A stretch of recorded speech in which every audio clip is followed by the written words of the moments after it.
Moscow officials are saying that this contest was simply unfair. That is right. The UN Special Envoy for Syria, Staffan de Mistura, is warning that the temporary truce agreed to by all parties back in February is hanging by a thread. The scale here is based on how each country would be able to handle a Zika outbreak. However, today when he left the Vienna talks, he said no date has been reached yet. Now, Lithuania, Latvia, and Estonia have expressed concerns over Russia's military buildup in the Baltic region. Yemen was not a wealthy country to begin with before this conflict began in March of 2015. The people there have exhausted their coping mechanisms, the UN continues to say. The Pentagon is expected to make an official statement tomorrow. It will also release the findings of its investigation as to what exactly occurred in Kunduz. Now, what this means is the UN, back when it was established in 1945 in the ashes of World War II, sort of created this humanitarian architecture that they say is now outdated. We have a huge refugee crisis in the world. There's millions of people in need of aid. Even though the Russian contestant was an odds-on favorite to win and won the popular vote, he lost the contest to Ukraine. Now, Secretary Clinton took 4 of those 5 states, conceding Rhode Island to Senator Sanders. Senator Sanders said he would regroup and reassess his campaign, but he would not drop out of the race.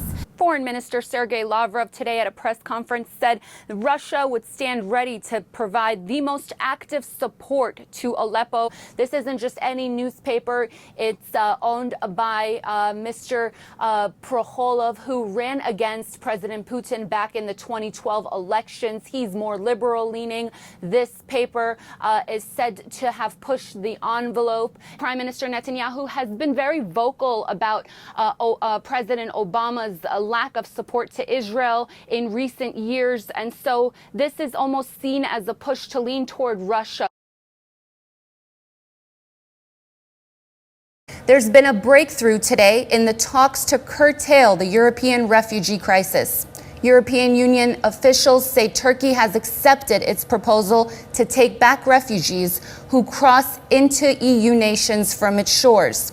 In return, Turkey will receive financial and political concessions. The deal is now waiting final approval from Turkey's prime minister. On the Republican side, the Missouri primary results are still too close to call. And there are reports that a group of key party leaders secretly met on Thursday to discuss ways to unite against Donald Trump. Also on Monday, the committee mandated with protecting the rights of migrants will begin its review of Kyrgyzstan, Peru, and Uganda. That will run through the 24th of April. The Security Council will hold a briefing and consultations on Tuesday on the Central African Republic.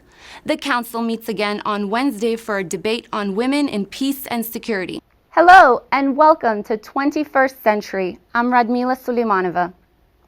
Our first story is from the Middle East, a parent's worst nightmare. A critically sick baby and no medical help. Kicking it off on Sunday, Secretary General Ban Ki-moon will arrive in Ireland, where he is scheduled to meet with the country's leaders and civil society. On Monday, the 25th of May, the World Meteorological Congress begins a 3-week session in Switzerland with a focus to strengthen climate services to meet the needs of a growing global population. Meanwhile, the UN Special Envoy on Syria, Staffan de Mistura, will brief journalists in Geneva on the conflict's latest developments. Syria's war has entered its 5th year and has claimed the lives of 220,000 people. Ambassadors who tweet, diplomats who Facebook. Social media is becoming increasingly important in global affairs. We're here today at UN's first ever Social Media Day to find out what in the world is digital diplomacy. Hi, I'm Radmilla Suleymanova. These are just some of the highlights happening at the UN this week. On Monday, the UN will kick off a 2-day youth forum focusing on how young people can get involved in a future development agenda, known as the SDGs. Hostilities had just ended and tensions felt high.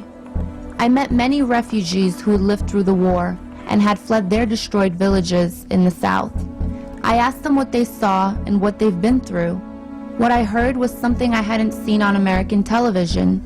They said Georgia had invaded first, that America's ally had launched an attack on their town in the middle of the night. Конечно, по грузинской войны стреляли в нас, мы это хорошо знаем. Грузины танков стреляли, а женщина и двое ребенка садились в семерку в машину и туда прямо из танка стреляли, они все там погибли. Hundreds of thousands dead, millions displaced. The conflicts in Syria and Iraq have taken a heavy toll, and the region's cultural heritage has not been spared. Irina Bokova, UNESCO Director General, says ISIL's destruction of Iraq's history is tantamount to cultural cleansing. Specifically today, massive demonstrations happening in Egypt calling for the resignation of President Mubarak. Many of the Israelis that I spoke to said that they sympathize with the Egyptian people, while others said that any sort of shift of power would cause a threat to the current Egyptian-Israeli peace agreement.